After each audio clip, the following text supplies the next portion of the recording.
Afternoon, guys. I'm David. I do product things at Polygon Labs, and want to talk a bit today about TVL as a metric and obviously how protocols look at it, but more importantly, I guess, how chains have begun looking at it and how analyzing how chains look at it, we can think about what's coming in the next cycle or so. So we all love flexing TVL. It's the primary thing DeFi llama tracks. Everyone tweets about it. Leviathan's posting about it nonstop. We know it's a flawed metric. It's not the real KPI for pretty much any protocol. For lending protocols, care about borrows.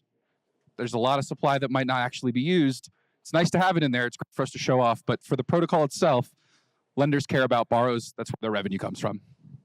For DEXs, TVL is great once again, but ultimately volume, and more importantly, volume per unit of TVL is really where LP revenue comes into place.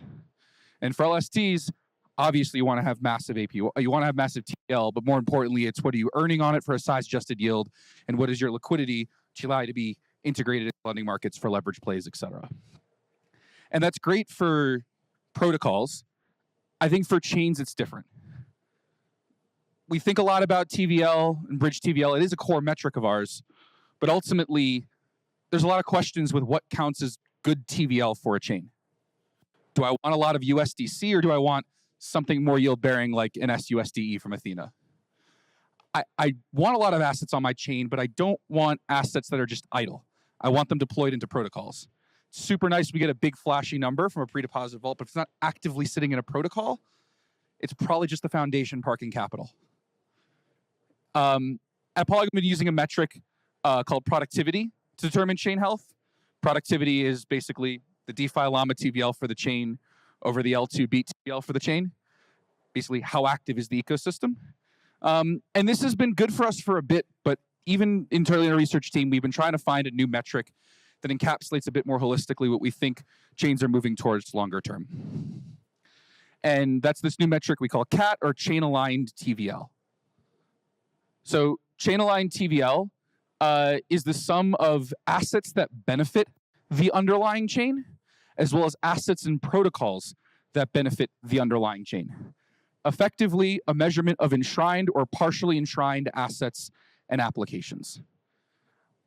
And it's definitely a pretty big departure of this normal TVL number, because it kind of has this embedded idea that I think a lot of chains have started to realize, which is transaction fees alone can't be a business model to sustain a chain. We've seen this with app chains. We're starting to see it with sector-specific chains. And I think it is the direction we're going to be going in down the future.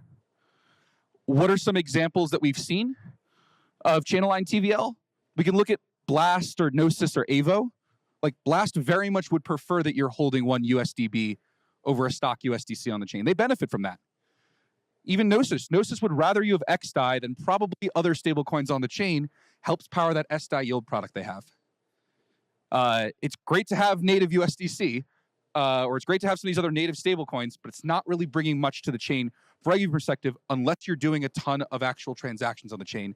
And even then, it's probably not going to compensate for the emissions you're giving out. We've seen it from more, enshrined. Figma Rings was up here. Rings has done a great example in the Sonic ecosystem. Meth from Mantle, they just created their own actual asset that the underlying chain is involved in the issuance of, or closely affiliated entity. AUSD from Agora and USDG from Paxos are other examples where the distributor, in this case the chain, is brought in and cut into the economics. And lastly, we're seeing it now with Barachain's POL, app chain applications themselves, and revenue sharing apps directly. The TVL in those apps are directly returning revenue to the chain stakeholders, whether it's token holders for Barachain's proof of liquidity, or some equity structure in the case of an app chain.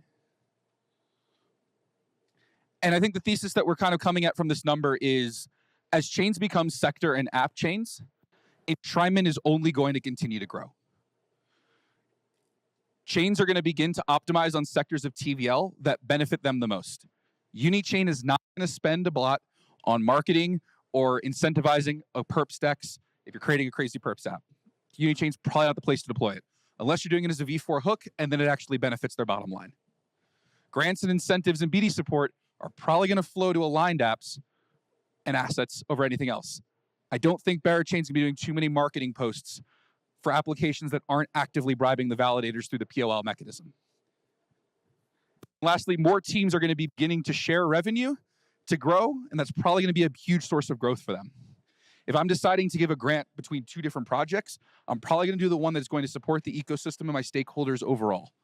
More assets are going to start cutting chains and apps in on their economics. We've seen this again in the stablecoin markets with Agora and USDG. We're seeing with apps starting to do direct revenue shares with chains themselves. And apps are going to start doing that in order to be considered aligned to avoid a locally supported fork. We can see for a lot of the new chains popping up, how many of the apps that are coming on launch day or that are being actively supported are like bigger brand name apps or locally incubated where the chain's foundation and therefore token holder base has a position. I guess at Polygon, we're looking at this a lot. It's working with a ton of different teams. It's definitely a change for how we've been thinking about DeFi and how I think a lot of the ecosystem's talking about DeFi. And definitely something that we want to keep working with all the app builders here to figure out what business models, both for chains and applications, make sense to keep the whole ecosystem sustainable in the long run. So